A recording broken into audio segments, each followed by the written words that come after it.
Okay, part five. Hopefully, our final part here with chapter nine Hollywood, TV, and the left. So, we're just talking about how the left is trying to mainline and mainstream their ideas through entertainment. It's what I call indoctrination through entertainment. So, all of us are just supposed to be fooled into believing that the left, left and their ideas are normal because we constantly sing it over and over and over on television and movies. And that's the power that they have. They have your attention. People are infatuated with stars and movies and fame, and consider these people role models, are going to glom onto these ideas without even knowing they've done it. And then it's too late. And that's their power.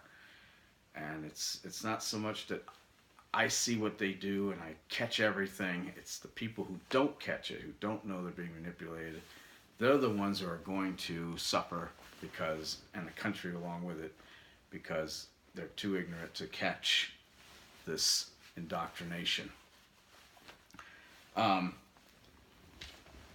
so, using this power, Hollywood makes movies that attempt to villainize everything that's right wing, everything that is conservative in its thought, and to promote the very opposite, everything that's radical, left wing, and kooky as normal.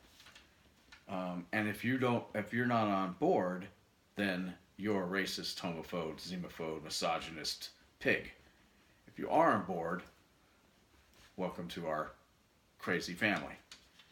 That's not a family I ever want to be part of, but there have been a number of movies that have been made that prove this point. A lot of movies. In fact, it's without exception, as I say, that they always go to the left. Hollywood is never making a movie unless it is literally outside of Hollywood or produced by its own means, a movie that promotes right wing at the expense of left wing ideals. Never. It goes in one direction, and that's left. Without exception.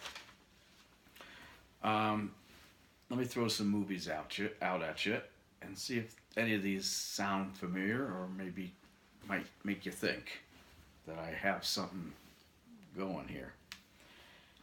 Pleasantville, Dead Poets Society, The Matrix, American Beauty, Regarding Henry, V for Vendetta.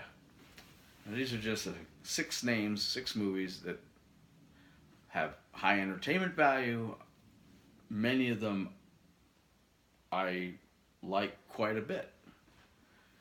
But they all have a subliminal or not so subliminal message. Pleasantville, trying to tell you everything that's black and white from time in the past, staid and old-fashioned and out of touch, and a world that turns to color, which accepts people of other skin colors and of other ideas, are a lot more cool and a lot more happy and a lot more with it, and all the rest of them can go pound sand. Anti-right wing, because of the myth about where right wing is, like we're all stuck in the 50s, and that only the acceptance of things that we should be accepting, but the point is trying to make the right look bad, not just that it's correct and right to treat people of color, for instance, correctly. Well, that's a given. But see, lefties don't think it's a given with right people, right thinking people, right wingers.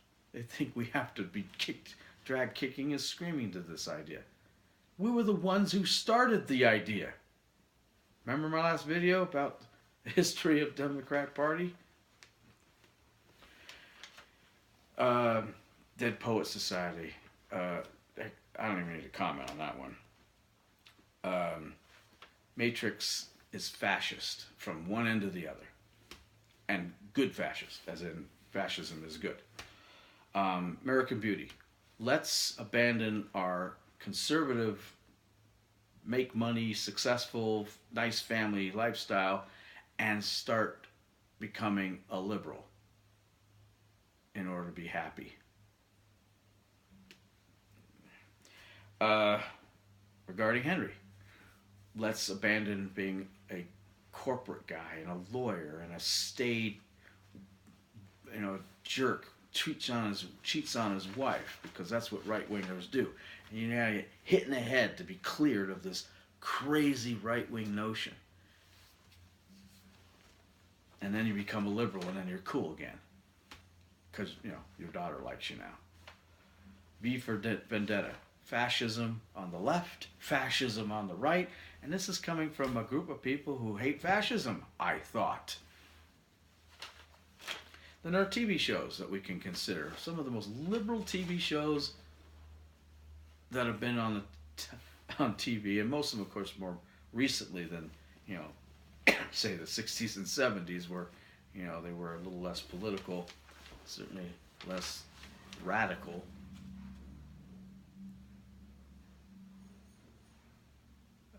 The West Wing, for instance, 30 Rock, Modern Family, Supergirl, Girls, HBO piece of crap with Lena Dunham, shows for kids like Barney and Friends, Teletubbies, cartoons like Captain Planet, Family Guy, TV talk show hosts on television who are just blatant, out and out liberals who slam right wingers and right wing presidents and politicians like they're anchors on MSNBC. David Letterman, Keith Olbermann, Jon Stewart, Conan O'Brien, and Stephen Colbert. These left-wing nut jobs don't give a damn what they say. And they got a big audience laughing their asses off, thinking these people are clever.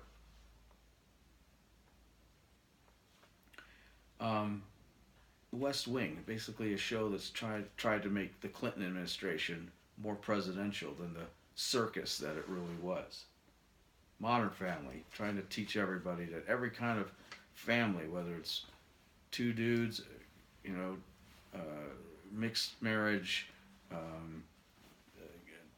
a dog and a cat, it's all perfectly fine. Now, some of it is perfectly fine. In fact, all of it is perfectly fine. But the point is not so much what they're trying to tell you is cool or right or normal. It's the fact that they feel they have to push it in your face and manipulate you. That's the part I don't like. Supergirl was okay for a while, but the minute it went on to cable, it's been promoting left-wing ideas ever since. Even anti-Trump presidency ideas. What the hell does Supergirl, a superhero TV show, have to do with the president of the Republican president for the United States? It doesn't matter. Because Hollywood. Girls. Let's go with this girl, and let's be a bisexual with this girl, and let's have a date with this girl, and it's Barney and Friends. Liberal ideas after another to children. Teletubbies, multiculturalism, Captain Planet, environmentalism, militant environmentalism, wacky stuff. Family Guy, one silly liberal idea after another, all ha ha ha ha, laugh it all up. The sad thing is Americans watch this stuff, but they have no idea what they're being taught. And they are being taught because they're learning. They're learning by repetition. They're learning by the consistency of portrayal in order for something to become normalized. This is the power of the left, the power of Hollywood. Don't underestimate it. You are being manipulated. You sheeple have no idea what these people are capable of and how they do it. It's very subtle sometimes. It's almost subliminal sometimes. It's almost Manchurian Candidate. You're being brainwashed, and now you're walking a different life, and you have no idea that you went from here to here in a short time. Trying to separate the ideas of and images and outright liberal themes in while still trying to appreciate and enjoy a TV show or a movie is very difficult for me because I constantly see it. I see it all the time. I'll be watching a movie and all of a sudden some left wing thing will come in or some reference to something political in the current events or what might go be said or be done, and I look around the movie theater and I'm going, did anyone catch that? Am I the only one who just caught that? And I usually am. I turn to my wife if I'm with her. I said, hey, that was a little shot to the, and she's like, huh? Sometimes she gets it. She's not dumb, but the point is that I catch it all. I'm like, yeah, nice try there, pal. Oh, I caught that one. Yeah, I see what you're trying to do here. Hard to enjoy a TV show because I love movies and I like TV and I like being entertained and I appreciate what actors and screenwriters and directors do. I get the industry and I love the industry. What I don't love is how they've used that power over people like, patrons to try to manipulate them. In no particular order, you could be watching a TV show and they're going to be promoting, in no particular order, homosexuality, multiculturalism, homosexuality,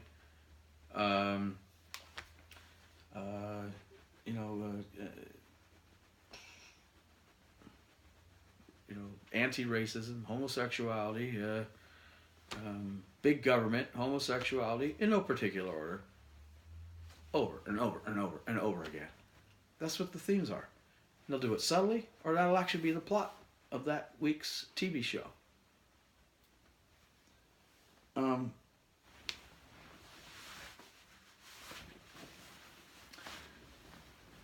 Now, before I was talking to you about World War II, and how we all kind of got together to make movies, and everyone could kind of agree with and buy into, and propaganda was all in the right direction, etc. But today's liberal in Hollywood, they have a lot of trouble with the military, foreign affairs, and stuff because they're all doves now. They're all anti-war, no peace at any cost kind of folks. They're all a bunch of 60s hippies with their peace signs, and they haven't really changed. And they go out and try to make a movie about the military. It's laughable.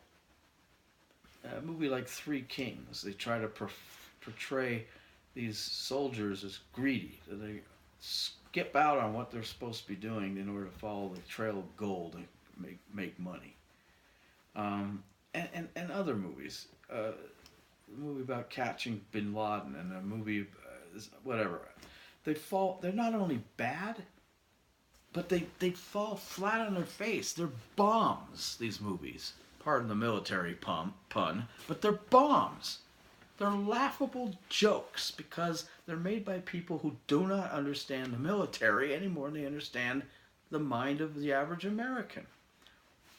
Controversially, when a person, a producer, or actor who makes a military movie who understands it, these movies do well. American Sniper, 13 Hours, a documentary about the Benghazi scandal. When it's truthful, when it's done by the people who know, not just by Hollywood people who are guessing, with the idea that most Americans think and feel about it as subject, these movies do very, very well. To compare a movie made by liberals in the military movie and a military movie made by conservatives, there's no comparison. And it goes back to the same idea that Hollywood cannot correctly portray a conservative any more than they can correctly portray a military person and what they think and feel. It is a joke when some left-wing director, producer, screenwriter tries to write a conservative character in a TV show. More often than not, these characters will come across as buffoons. Well, that's on purpose. But they also try to characterize what they think and feel. And they get it wrong every time because the stereotypes that rattle around in their little liberal pea brains have no clue what a conservative thinks, let alone a Republican. They have no clue what our compassions are, where our compassions lie. They have no clue about what we think about America, other people in America. They are reading from the Democrat playbook. X equals Y, 1 plus 1 is this particular number. It has to follow the same pattern because we've boxed them and labeled them and categorized them and pigeonholed Republicans and conservatives, and we can't get away from those labels. They are what they are, and therefore any portrayal in Hollywood of a Republican or a conservative or anybody right wing is a joke because they do not truly understand who we are. And it becomes very obvious that they are making a bad attempt, and who is the one making the attempt. That it's a liberal, not a conservative, doing it. And of course, in Hollywood now, there are so many less Republicans, so fewer conservatives than there used to be. Remember, I gave you the list of all those names at a time when they used to be more balanced. Now it's so out of balance that unless you are well established or have some other connection or insight in Hollywood, if you're a right winger, a known right winger, you're not going to get the jobs. Now, they say this is a myth, but there's far too many anecdotal evidence of people, actors, who have run into the liberal machine in Hollywood, saying that that has caused them jobs, that has kept them from getting work. And all have this plausible deniability going on, but there's too much of it to be disproven out of hand by the plausible deniability of, well, we just found a better actor for the job, or this person's apparently wasn't available at the time, or whatever the other nonsensical reasoning is that somehow the conservative didn't get the job. Now, when you have to be quiet and you can't espouse political views in Hollywood because you're a conservative, there's something wrong with Hollywood.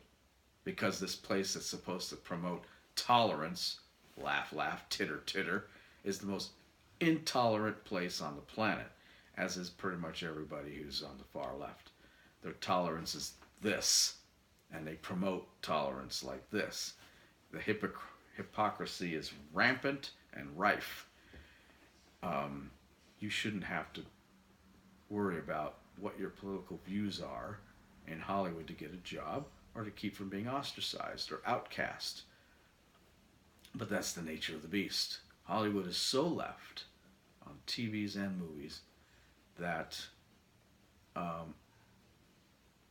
it's no longer even a question. Now it's just a matter of life and dealing with it.